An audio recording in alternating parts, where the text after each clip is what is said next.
I never imagined my life would take such an unforeseen turn, but on a chilly autumn evening, everything changed. The sun had long set, casting a dim glow over the quiet street where I lived. I was curled up on my threadbare couch, nursing a lukewarm cup of tea, when a sharp knock echoed through my small apartment. Startled, I set the cup down and approached the door, curiosity and apprehension mingling in my chest. Opening the door, I was met with the sight of my older sister, Emily, her face pale and eyes darting nervously. In her arms, she cradled a tiny bundle swathed in a soft pink blanket. The baby's delicate features peeked out, serene and unaware of the turmoil surrounding her arrival. "Olivia," Emily's voice trembled, barely above a whisper. "I need your help, just for a few days. Please." Confusion clouded my mind. Emily and I had always had a complicated relationship. She was the charismatic, favored child, effortlessly gliding through life with charm and grace. I, on the other hand, was the introverted, artistic one, often overshadowed and overlooked. Our interactions had been sporadic in recent years, each of us leading separate lives. "Emily, what's going on?" I asked, concern lacing my words as I stepped aside to let her in. She hesitated, glancing over her shoulder as if fearing someone had followed her. Stepping inside, she gently placed the sleeping infant into my arms. The weight was unfamiliar, yet instinctively I adjusted to support the tiny body. "Her name is Ava," Emily said, her eyes welling with tears. "I can't explain everything right now, but I need you to take care of her. Just for a little while. I promise I'll be back soon." Panic surged through me. "Emily, wait. You can't just leave her here without telling me what's happening. Where are you going?" She reached out, squeezing my hand tightly. "I don't have time to explain. Trust me, it's better this way. Please, Olivia. You're the only one I can turn to." Before I could protest further, she pressed a kiss to Ava's forehead, whispered a soft, "I love you," and hurried out the door, leaving me standing in stunned silence. The following days blurred into a haze of sleepless nights and anxious days. Caring for an infant was an entirely new experience for me. The apartment, once a sanctuary of solitude, now echoed with Ava's cries and coos. I scoured the internet for parenting tips, made frantic trips to the store for diapers and formula, and slowly adapted to the relentless demands of a newborn. As days turned into weeks, my initial expectation of Emily's prompt return began to wane. Calls to her phone went unanswered, messages remained unread. Our parents, blissfully unaware of the situation, believed Emily was traveling abroad, a narrative she had fed them prior to her disappearance.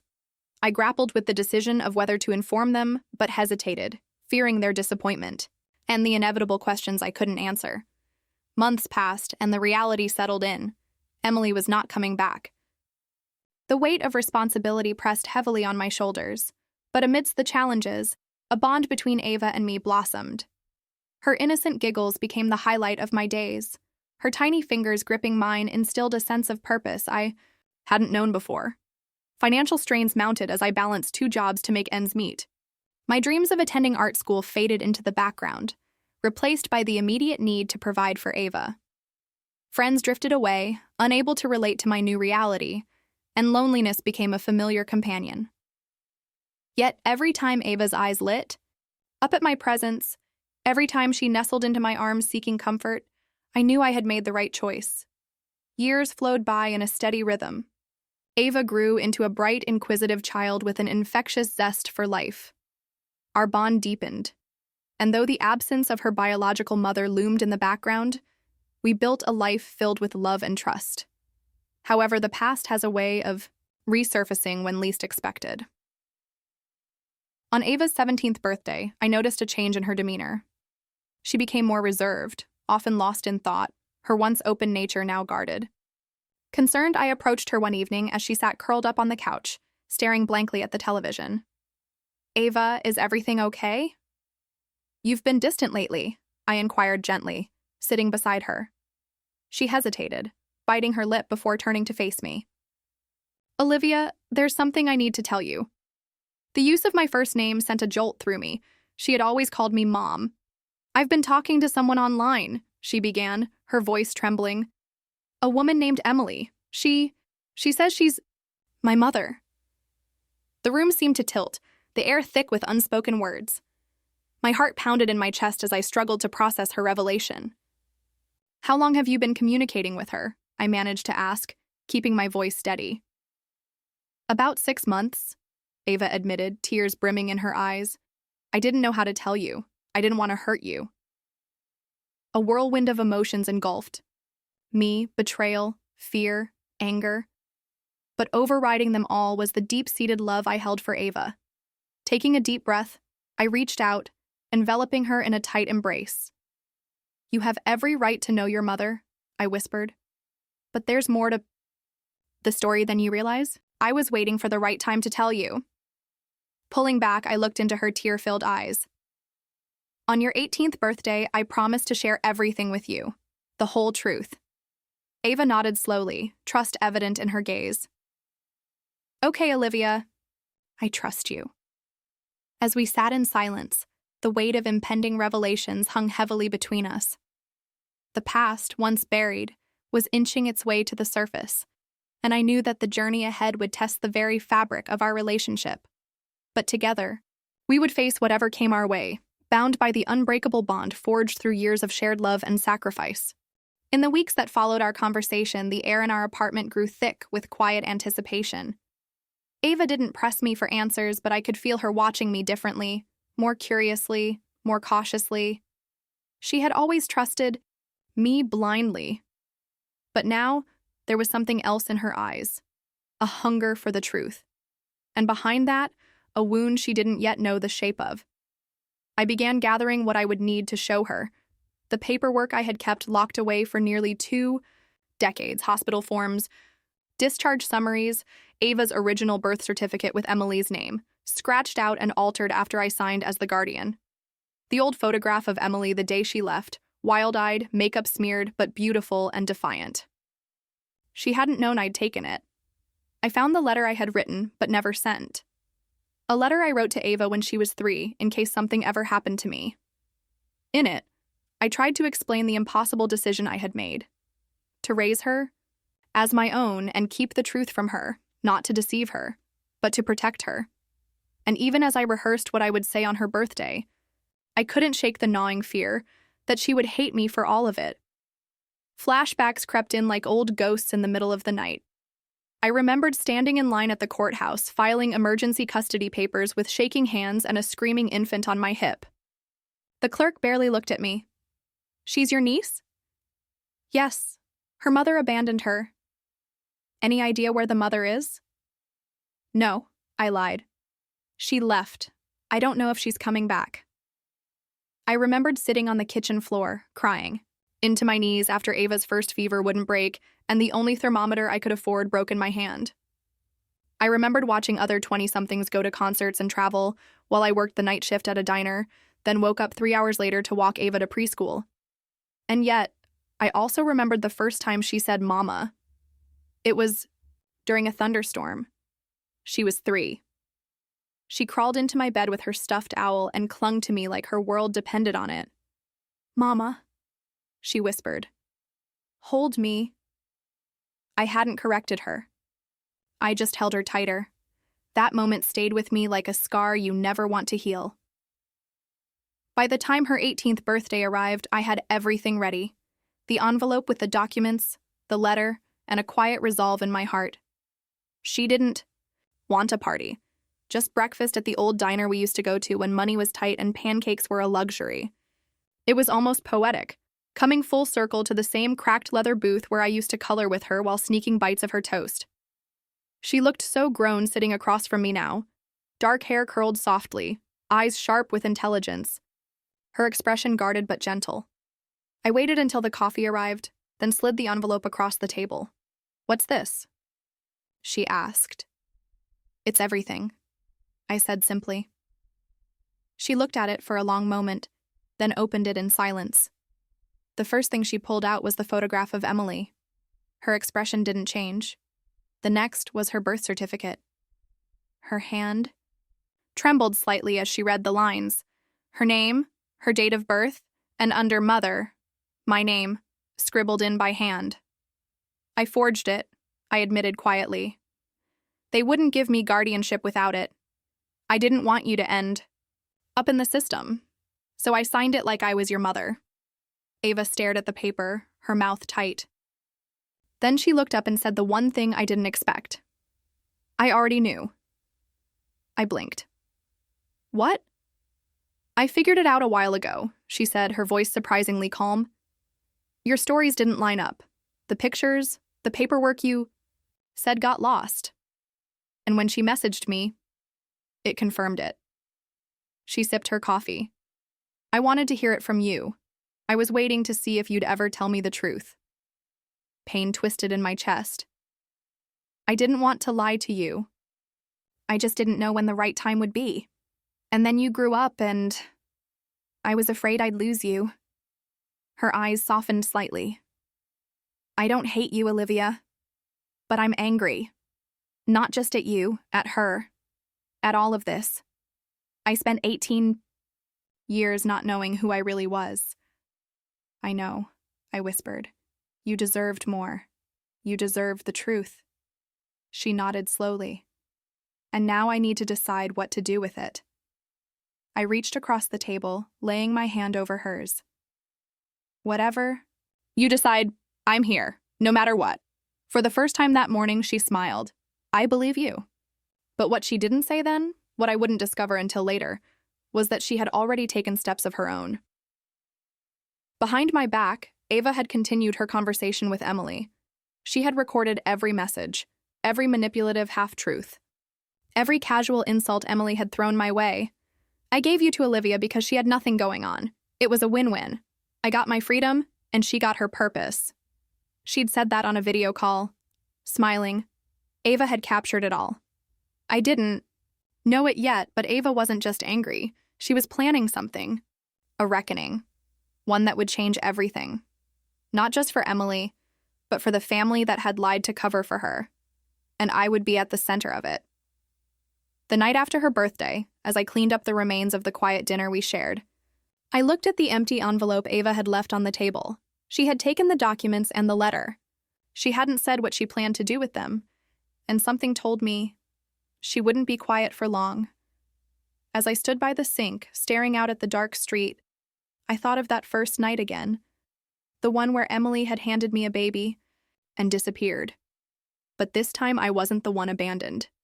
This time the story wouldn't end in silence. This time, the truth had a voice, and her name was Ava. The days following Ava's 18th birthday were laden with an unspoken tension. Our conversations became measured, each of us treading carefully around the other, as if afraid that the wrong word might shatter the fragile understanding we had reached.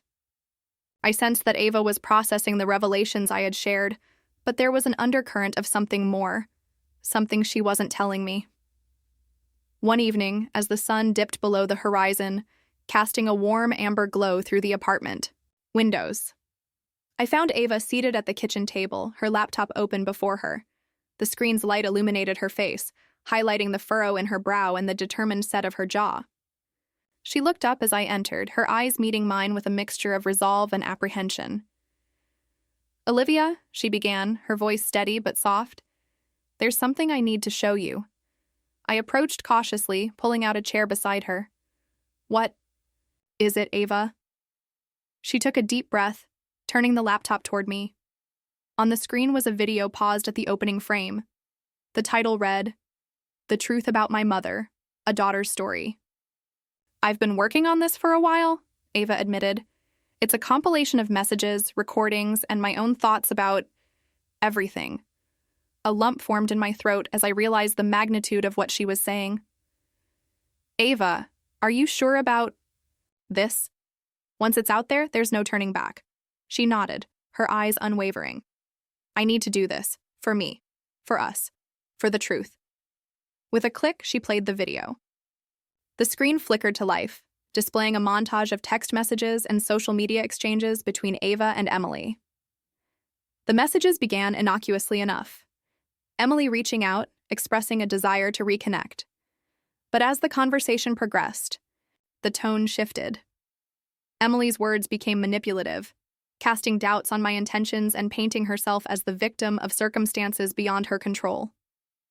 In one recorded voice message, Emily's voice oozed with feigned remorse. "Ava, sweetheart, I never wanted to leave you. Olivia insisted on taking you. She said it was for the best. I was young and scared. I thought I was doing the right thing." My stomach churned as I listened. The blatant distortion of the truth was staggering. Ava glanced at me, gauging my reaction, but I couldn't tear my eyes away from the screen. The video transitioned to a clip of Ava speaking directly to the camera. Her expression was a blend of vulnerability and strength. "For years, I believed the narrative fed to me," she began. "That my mother left because she had no choice. That Olivia stepped in out of necessity. But the truth is far more complex. My mother didn't just leave. She abandoned me. And Olivia didn't just step in. She sacrificed everything to raise me as her own." Tears welled in my eyes as I listened to Ava articulate the pain and confusion she had endured. She spoke of the late-night conversations with Emily, the seeds of doubt that had been planted, and the internal struggle to reconcile the mother she had imagined with the reality of the woman who had left her behind. The video concluded with Ava's heartfelt plea. "I share this not out of spite, but out of a need for closure. To shed light on the truth and to honor the woman who has been my true mother in every way that counts." As the screen faded to black, silence enveloped us. I turned to Ava, my voice thick with emotion. "Ava, this is powerful. But are you prepared for the repercussions? For how this might affect you, us, and even Emily?" She reached for my hand, squeezing it gently. "I am. I've lived in the shadows of half-truths and lies for too long. It's time to step into the light." With a deep breath, she clicked, "Upload." The video went live. The response was swift and overwhelming. Within hours, the video amassed thousands of views. The comment section flooded with messages of support, empathy, and shared experiences. People resonated with Ava's story, applauding her bravery and condemning Emily's actions. News outlets picked up the story, and soon our quiet lives were thrust into the public eye. Journalists reached out for interviews, and social media buzzed, with discussions about familial betrayal, sacrifice, and the complexities of motherhood. Emily's reaction was as expected. She issued a public statement attempting to defend her actions and discredit Ava's account. But the evidence was irrefutable. The recordings, the messages, they painted a damning picture that was impossible to refute. Our parents, previously unaware of the depth of Emily's deceit, were devastated. They reached out, expressing remorse for their obliviousness and a desire to mend the fractured family ties. It was a start, but the road to reconciliation would be long and arduous. Amidst the chaos, Ava and I found solace in each other. Our bond, tested and strained, emerged stronger than ever. We leaned on one another, navigating the media frenzy and the personal healing that was long overdue. One evening, as we sat on the balcony overlooking the city lights, Ava turned to me, her eyes reflecting a newfound peace. "Olivia," she began, "I want you to know that sharing our story wasn't just about exposing the truth. It was about honoring you, about acknowledging everything you've done for me." I wrapped my arm around her, pulling her close. "Ava, being your mother has been the greatest privilege of my life. I would do it all over again in a heartbeat." She smiled, resting her head on my shoulder. "I know. And that's why I wanted the world to know, too." As the city buzzed below us, we sat in comfortable silence, the weight of the past slowly lifting, making way for a future built on truth, love, and unbreakable trust. In the aftermath of the video's release, opportunities arose that we hadn't anticipated. Ava was offered scholarships and invitations to speak at events about her experiences. She used her platform to advocate for children in similar situations, turning her pain into purpose. I, too, found a renewed sense of self.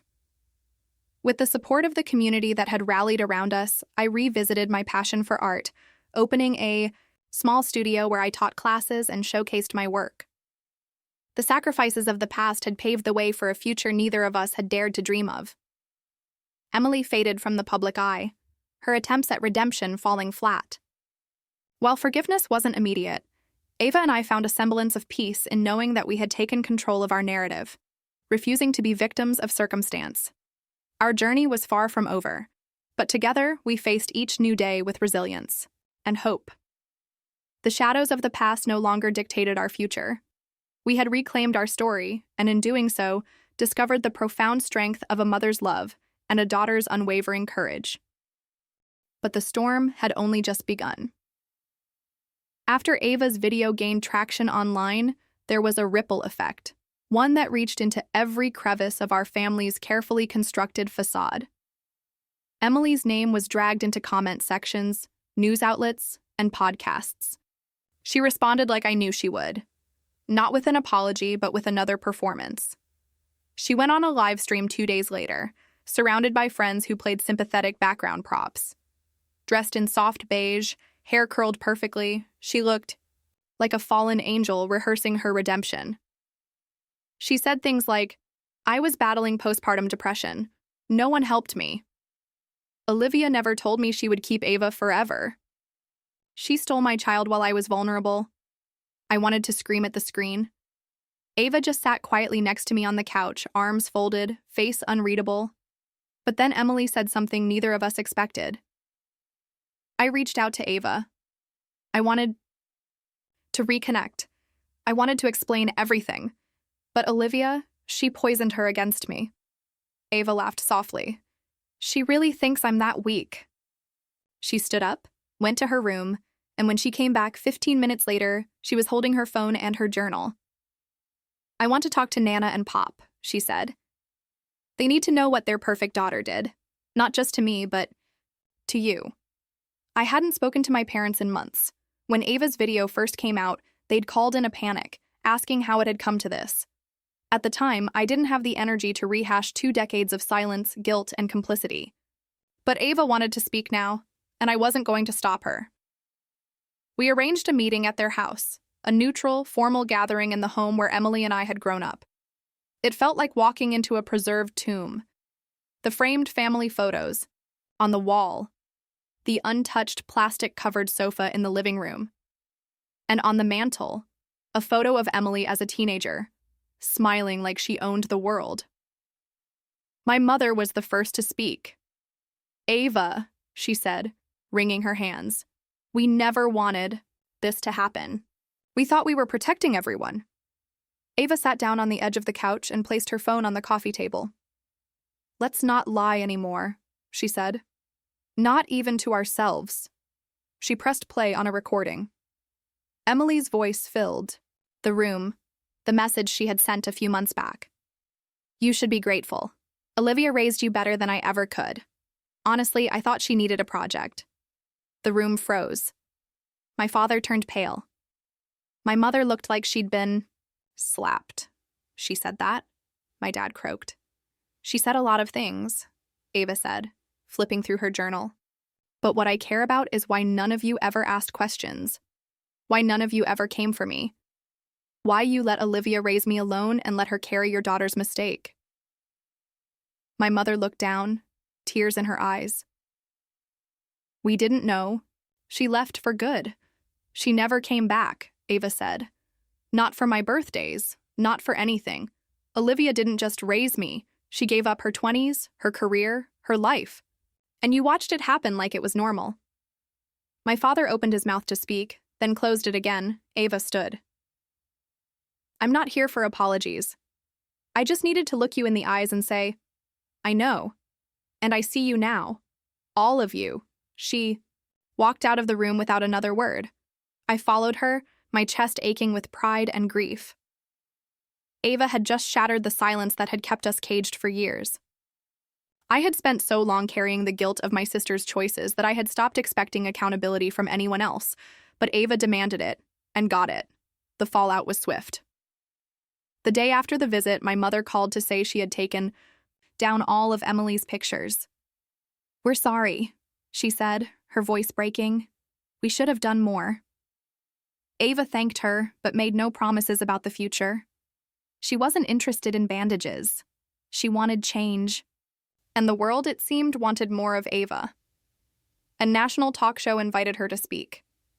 She declined at first, but after some thought, she agreed, on one condition, that I sit beside her. The day of the interview, we both wore navy blue. Simple. Unassuming. Powerful. When the cameras rolled, the host asked, "Ava, what do you want people to take away from your story?" She paused for a long moment. Then she looked directly into the camera. "I want people to understand that biology doesn't define love. That sometimes the people who raise you, who show up for you, who stay, they're more family than blood ever could be. And I want people to know the damage secrets cause, even if they're wrapped in good intentions." The audience erupted in applause. After the taping, Ava took my hand. "I did this for me," she said, "but also for you." Weeks passed. Emily disappeared offline. Whether out of shame or strategy, we didn't know. Or care. One evening, a letter arrived in our mailbox. Handwritten, no return address. The writing on the envelope was unmistakable. Ava opened it. It was short. "Ava, I saw the video. I hope you're happy. You've ruined my life. I never wanted this. I just wanted to forget." Ava read it twice. Then she handed it to me and said, "She's still pretending she's the victim." I nodded, then tossed it into the trash. That was the last we heard from her. By the end of the year, Ava had been invited to speak at 2 advocacy conferences, launched a blog for adoptees and foster kids navigating family truths, and had begun writing a book. She titled it Raised in the Dark. She dedicated it to me, to Olivia, my real mother, the one who stayed, the one who never lied, the one who made me strong enough to tell the truth. I cried when I read it. The past would always be there, a shadow stretching behind us, but it no longer ruled us. We had walked through the fire, together, and come out stronger. The day Ava left for college, I stood in the doorway of her dorm, unsure of what to say. She hugged me and whispered, "You saved me, Olivia. And now I get to live for both of us." I couldn't speak. I just held her. As I drove home, I passed the hospital where I first held her, the diner where we ate on weekends, the courthouse where I claimed her as mine. 18 years ago, I was handed a baby with no explanation and no manual. Today, I let go of a woman who had become everything I hoped she'd be, and more, because the truth didn't destroy us. It freed us. And Emily? She became nothing more than a footnote in a story she tried to erase. Ava gave her the legacy she deserved, one of silence, shame, and forgotten lies. But she gave me something greater, a second chance, a name that meant something. Mom.